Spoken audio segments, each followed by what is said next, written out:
Hello guys, it's Aqeel Ash-Shakoor again, and I'm back for my third episode of my vlogging channel. And so listen, don't want to waste time because I like to get straight to the point, but I want to bring you your third installment, episode 3 of acting inspiration and tips. And today, so I wanted to just hit something that was close to home, that was very dear to me. It's me being a United States Marine Corps veteran and disabled veteran.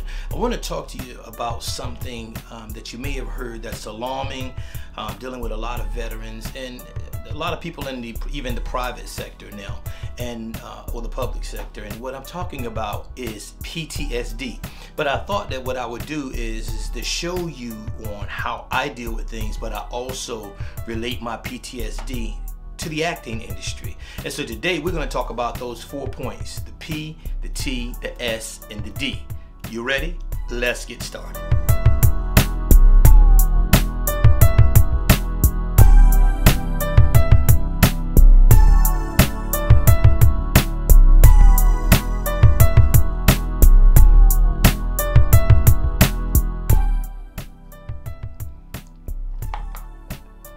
Oh, you caught me.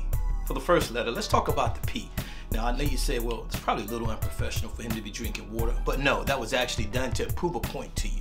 Some of us are starting off dry. We have no preparation. So the P in the PTSD stands for preparation. What is your preparation when you go into an audition or when you're getting the role? All right.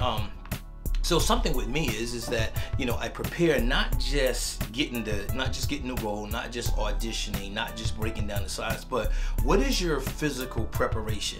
A lot of times I see that's skipped when it comes to actors, because if you look at a lot of actors, what happens is we become pigeonholed into believing that we have to look immaculate for the camera. So you're looking at me now and you're saying, gosh, he's rough. He doesn't look anything like his headshot. Well, the thing is I'm not supposed to look like my headshot right now.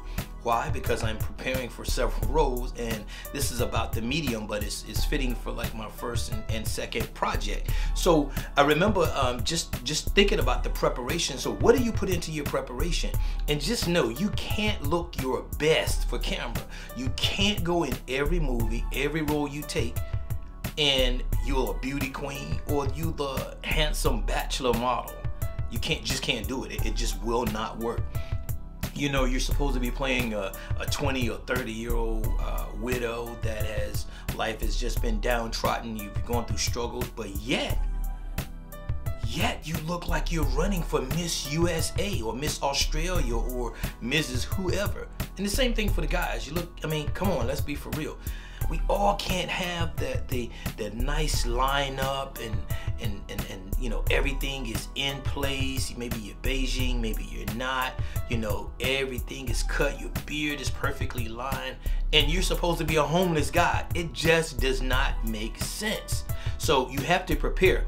So just real quick, what I did was, I remember when I was preparing for my role as Jumanji, and shout out to the producer and director Dylan Sides and Lance Kawas, because preparing for Jumanji, I wanted to make sure that I did a total transformation. I didn't want you to actually see Aqeel at all. What I wanted you to see, that villager, that leader of the village, and me having had that experience, and that's another preparation. You must use your life experiences in order to prepare. So having lived in Addis Ababa, Ethiopia, and having traveled in and out to the various countrysides when I was living in Africa, I had a chance to bring that all together. And so not only in my mind, but in my physicality, I wanted to look like an elder of the community. How do you be an elder when you look like you're 20-some? And so that is a lot of the times why we don't get the role. So you actually could be 30 or 40 and play a 60-year-old if you're grooming right. So I let my beard and facial hair grow out much further than this. I let the gray grow in.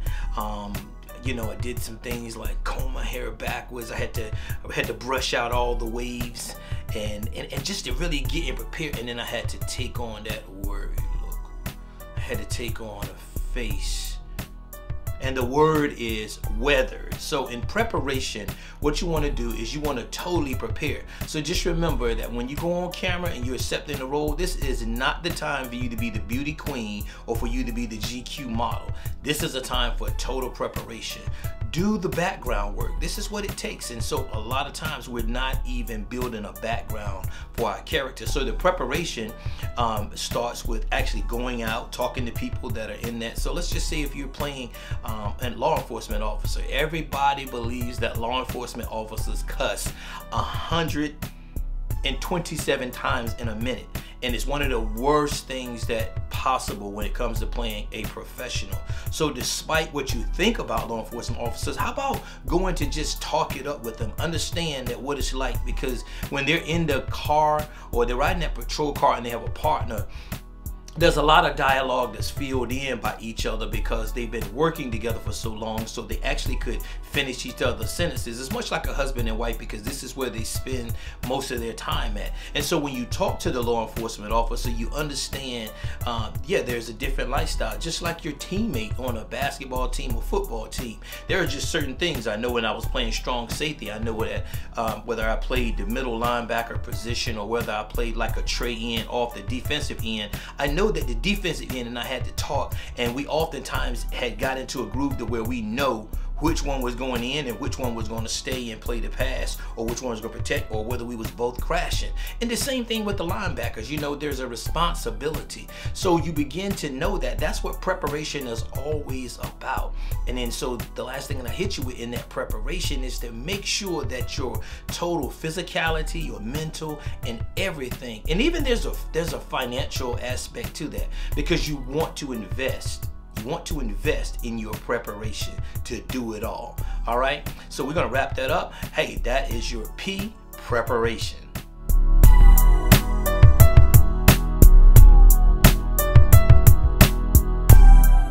And so here we are. We're here at the T of PTSD. We're now talking about that T, and that T is your transition. What is your transition? Huh? It's more like, you know, it's like in the movie when you see clips go from one clip, sometimes they'll fade out, sometimes they'll dissolve, sometimes they'll flip, different things like that. So the actors must use their same thing. What is your transition? What is your transition from your real life to your character? What is your transition from this character to your next character? It's nothing worse than seeing the same old transition. And then you don't want to be, let's be for real. I know we learn in acting classes and things like that, you know, you're supposed to be yourself. You're supposed to live in the moment. But however, you're to live in the moment, but the transition between your life and the character is going to be totally different unless that character is written for you. And what I mean by that is your transition has to be such as when you accept the role, and when we accept any role, then we should be able to do what's asked of us for that role. So this is another reason that you want to make sure that when you're auditioning for a role, and maybe you land a role before you sign anything, you want to make sure that everything is clear. Because what you're going to look to do is you're going to be looking to transition from your real life into here. Now there may be some people like me that are not smokers and not drinkers, and then it calls for your character to smoke or to drink. Now what is going to be your transition? Are you going to be resistant and say, hey, I don't drink? Well, of course we know that on set there are a lot of props. They have fake cigarettes, they have you know, fake alcohol and things of that nature. But you believe it or not, that can be a hang up between people because they can't transition in. It's like you look funny smoking a cigarette. So your transition, as I see it in your lifestyle, is that you're lying on camera. I don't believe that you're actually smoking because you're hung up in your head, and it needs to be a smooth transition to when you take that character. And let's be for real, and I shouldn't see, or we shouldn't see when we're watching a film, we see that you did a marvelous job over here. You did a marvelous job playing this gangster role, right? But in this role, you're playing a judge, or maybe you're playing a detective, or maybe you're playing a doctor, and I see you with the same angry faces like you're still playing the mobster. That's not a smooth transition. We have to learn how to those certain nuances that we use in our characters. And so your transition, okay, let's talk about this type of transition. Maybe you're on set and it's your time to, you know, the famous thing everybody wants to know when you're an actor. They want to know, can you cry you on demand? Can you cry you on camera? And sure, but what is your transition? Is it just all of a sudden, like maybe somebody hurt your hand and you just went, boo! I mean, it was, let's be for real, these faces and we scared. It's like, is there a transition that happens, a natural process that shows the audience that if there were no words, if there were no sounds, that your emotions, your nuances would transition so it would draw people in? And that's what our smooth transitions have to be about. We need to see a transition from character to character.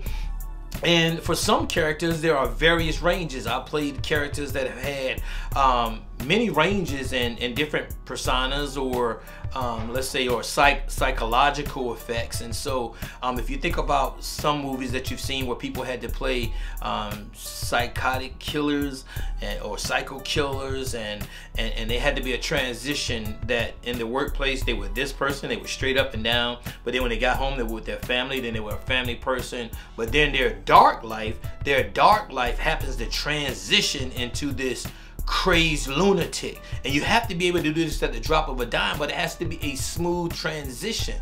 So what is your transition? I want to talk about another transition that a lot of us don't seem to make, and that's the overall transition from becoming a full-time actor versus a part-time actor. Because when you're a part-time actor, you're still answering to the 9 to 5, you have a high demand for these things, and so now transitioning into full-time means that there's just as much work to be done as it is when you were part-time. But remember, now this is your bread and butter if you don't have any other income outlets or streams of income. And so the transition has to be one that fits your lifestyle and not the lifestyle of someone else that went from part-time to full-time. And then the transition of just understanding what it's like to be an actor, because there's a perseverance that must be here, a steadfastness, a discipline. And so you're transitioning, again, must be smooth and it must be accurate, because you can see when there's flitches and glitches and different flicks and sputters, and you want everything to be a smooth transition into your next movement. You don't want to make any, because stage is big, film is smaller, television is even smaller, and then commercials are very subtle. So the transitioning there is what captures a lot of us, and people are able to say, you're mostly theater, right? Because I noticed that when you talk, you do a lot of inflections and you talk loud, and your mouth is, and then film, it's like you don't have, on film you get to take more time to build up. And then when you're on television, you're doing a TV show, then there's less time to build up, and you're definitely not loud, and it's right here, and you have to get on with your lines. And then in the commercial, everything is subtle, but they want you to be authentic, and so there's a nice transition. And even with the voices, you have to transition. So you have to be able to transition from theater to film to TV to commercial. And that is what I'll say about transition.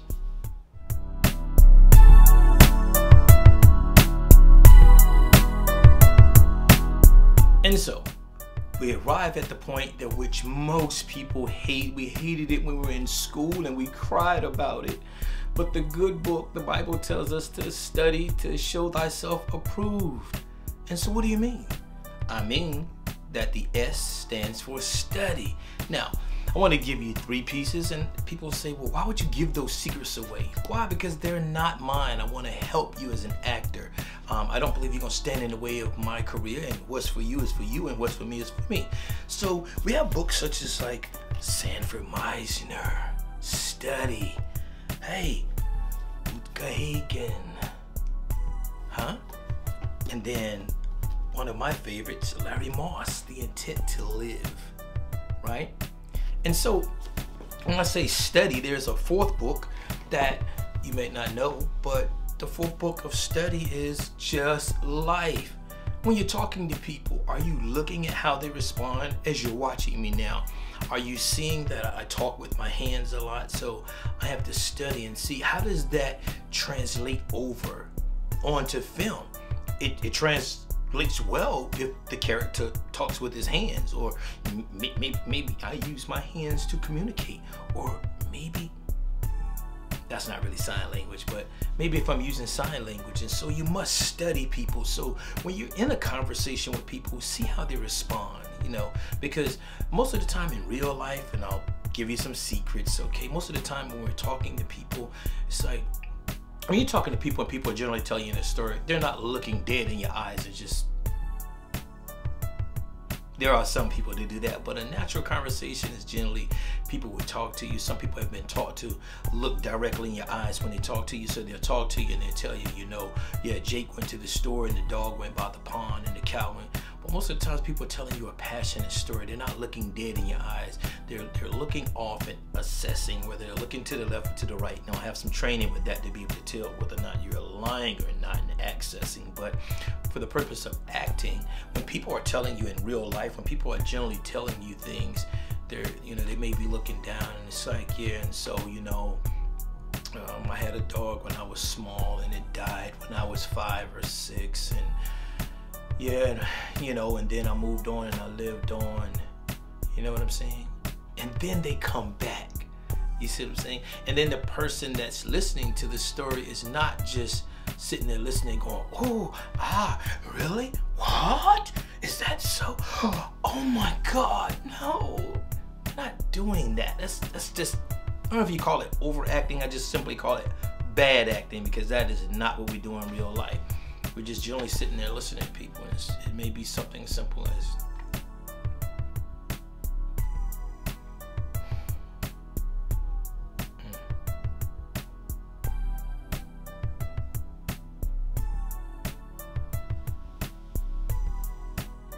did you feel that? That's how conversations go. We're not, nobody is, you know, so when you see a lot of movies and you see people having a conversation and it's like, yeah, and now here's the thing, when you don't study, what you gotta realize is the camera, for instance. So when you study, and what you should be when you're offset, you should be with the cameraman and understand what different angles are. People, the directors, learn what marks are. So if you've never been on a professional set or a major set that actually use markings, what they talk about, you have to land your mark. So when you come in, you literally have to come in. When you step in, it's one motion to be on camera. You don't have time to come in and fumble all over. And you see how annoying that is? So you have to hit your mark, even delivering your lines, and you still have to be in character. But study tells you that. And then let's be for real, when you're throwing an aerial shot, if you're using a lot of hand motion, and people like myself that talk with their hands have to remember that when I'm on set, that unless my character is one that talks with his hand, I have to remember that I can't be doing a lot of things with my hands in the aerial shot. So because those things that I'm doing now, even if I had like a pen or if I had a remote, and so if I have this in my hand, and then if I'm doing this and I'm pointing at the person when I'm talking, then guess what? When they do my tight shot, ooh, guess what? I have to mimic those same motions that I did in the aerial shot, and it's very easy to see. So much as like picking an eye. I'm giving you guys a lot. This is a lot right here that I paid thousands for, and I stayed up many a night studying.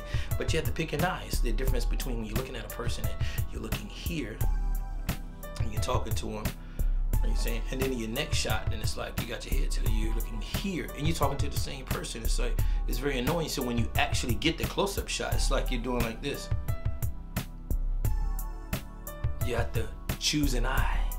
And so what I'm saying to you is that study, all the study, but it's nothing worse than having the literature that everybody recommends. We go to all the training, and your training coaches and everybody, or your acting coaches, tell you, you need to get this book, you need to get this book, you need to get this book, you need to get this book. And I think that what they should be telling you is, You not only need to get the book or purchase the book, you need to study it, not just read it. There's a clear difference between reading and studying. And then when you're watching movies with your significant others or things like that, now I know it can be annoying as an actor because I do it too. We are breaking down things, so we don't tend to enjoy the movie, but you have to learn to enjoy the movie. But when we're in our time and we're studying, many people would just think that we're just watching it. And I know that I'm a huge crime show because that's my background. No, not a criminal, but in criminal justice and military. And so I love that, and so I love all the shows. And so when I'm watching them, and I know my family says, but you're watching it over and over and over and over. Yeah, but I see different things each time I watch it, and thus is what I do with movies. When I'm watching it, I see something different. I'm studying. And when you're studying, make sure that you don't study bad acting. You got to learn what good acting is. And so, because the worst thing to do is like practice, and people say practice makes perfect. No, not even perfect practice. What you're doing, you're practicing to perfect what you notice that you got wrong the first time or the second time or the third time. So practice is the art. I want you to get this in your head now. Practice is the art of studying to better yourself in what it is you say that you love doing. And that's what perfecting is as well. When you're being perfect, perfect is not that you haven't made any mistakes. Perfect means that we're perfecting ourselves. And so to perfect yourself as an actor means that you have to study, you have to see TV different, you have to see the air different. Just maybe what you should do, and this is one of my suggestions, is just walk out into nature and just see how the animals communicate. I remember riding one day and my wife was talking. She said, that's amazing. Look at those birds. How do they know to get in formation? And then how do they know they're just watching how they're moving, and one takes off and then the other ones go, and then they form a line, or either they go in a V. It's a communication. Guess what? And they never utter a word. Sometimes it's a sound. Sometimes it's a movement. You know, and a lot of times in the military, this is what I say. What are you studying? Because my experience has brought a lot of study into my life. So you have to be able to move off certain movements. You have to know what's the keys. What are the key things? It could be if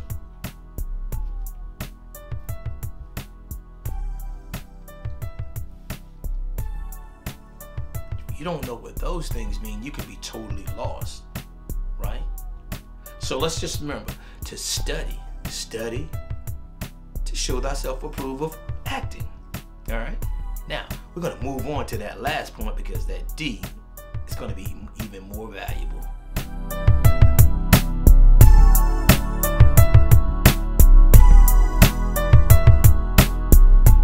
And so here we are. We're at the final letter, D. Well, you guessed it. If you know me, D is all about discipline.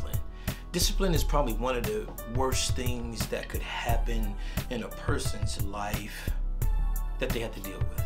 Why? Because your discipline is based on you. It's not based on anyone else but you. And so what do I mean? What do you mean by this? I mean that you're disciplined. There are just tremendous numbers of acting disciplines. And so I'm just gonna randomly just throw out some, but you know, there's this great this great body of people that are in the industry, or successful people that are telling you that if you sleep too much, you're gonna make enough money, and the people that are sleeping less are supposedly more successful. But I want to tell you that there's nothing worse than a grumpy actor.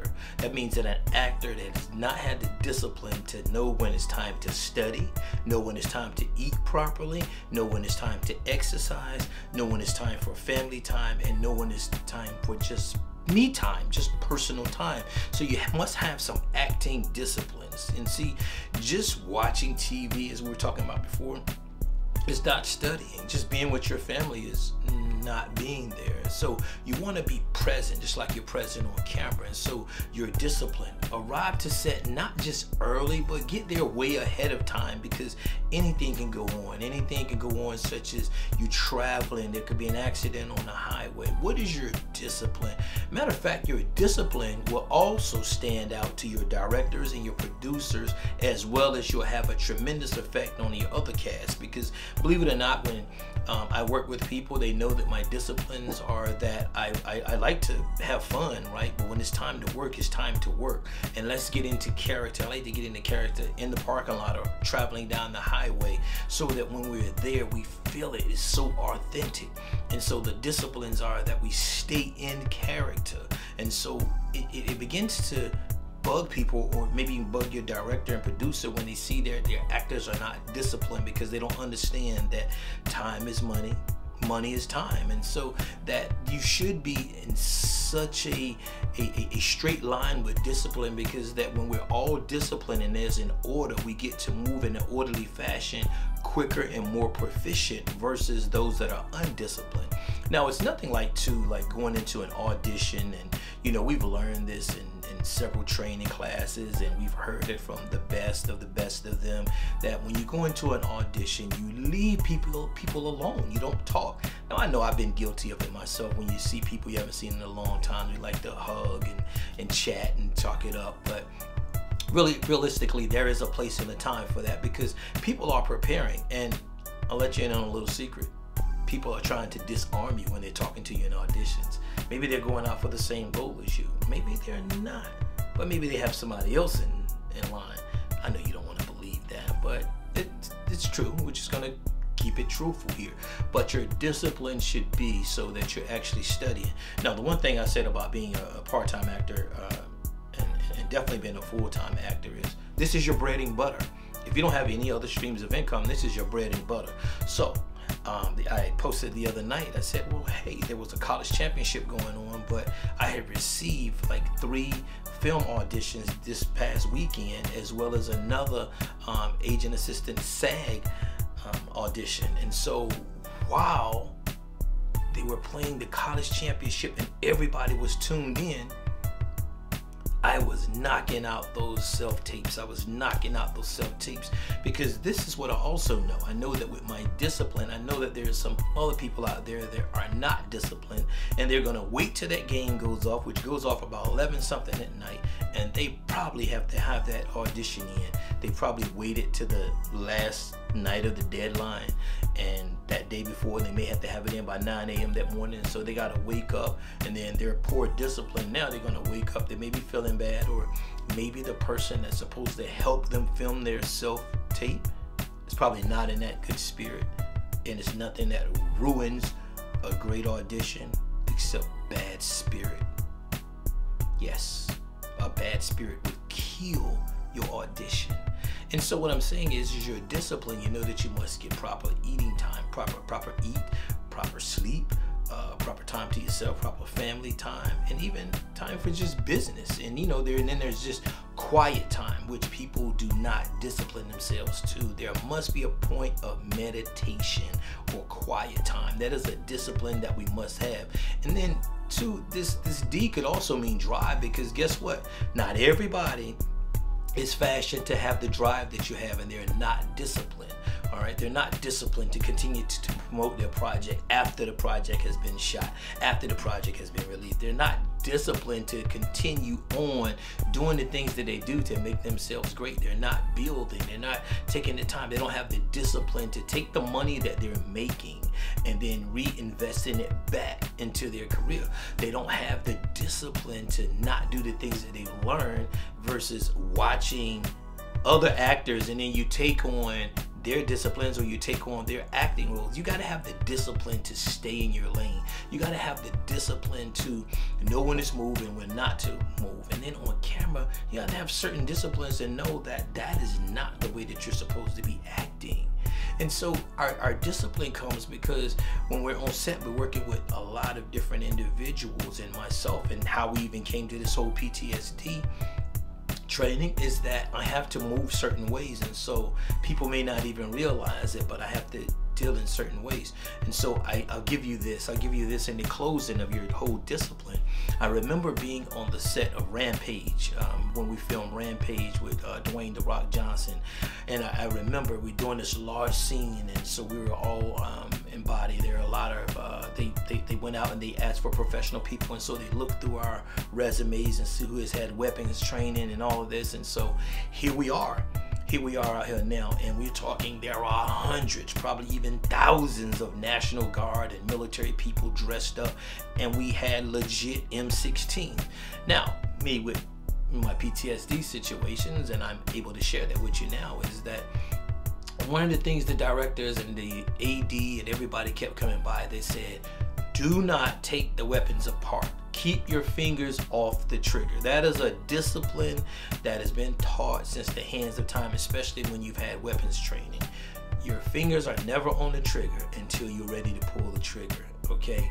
And so we had all of these military veterans and people that had a little weapons training, and only thing you can hear was the click, click, boom, caca. You can just hear all of this, people taking the weapons apart, all because they had the experience. And I want to tell you that it was racking my nerves, and my PTSD began to get overactive, and then, you know, people channeled in. They channeled in, and they was like, hey, it's gonna be all right, and that things. And so I share that with you because I'm telling you the discipline. You don't know what moves other people and what doesn't, and you have to learn those disciplines. And then there is a reason that we have quiet on set, quiet, we're getting room temperature, quiet, or when you're not on set, but you're somewhere around, and maybe you're on an independent set, or maybe you're on a set that doesn't have a big budget, and we're all having to be in the same room while somebody else is filming that scene, and you find a need to pull out your cell phone is going off, or you begin to talk, and you're not even engaged. You're not even engaged at what's taking place. And there's nothing worse. Even the people behind the scene, the camera crews and things like this, you must have a discipline, because everything is tick, tick, clock, clock, number this, number that, alphabet. Everything has to line up. And so the discipline keeps us all in order, so we get that great final product. So guys, listen, this has been me today, and I'm just giving you this because I feel that it's something that would elevate your career.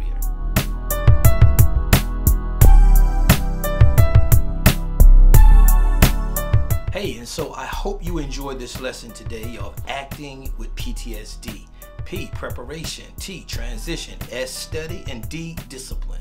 Hey, I've been your guide today, Aqeel Ash-Shakoor, this third episode of Acting with PTSD. You know what to do. When you finish this, hey, just subscribe to my channel, like it, share it, hey, and come back for more. And we're going to continue to do this at least between every Tuesday and Wednesday. I'll be posting more inspiration and more tips coming from my personal experiences and things that I've learned in the industry. Remember again, acting with PTSD. We'll see you soon.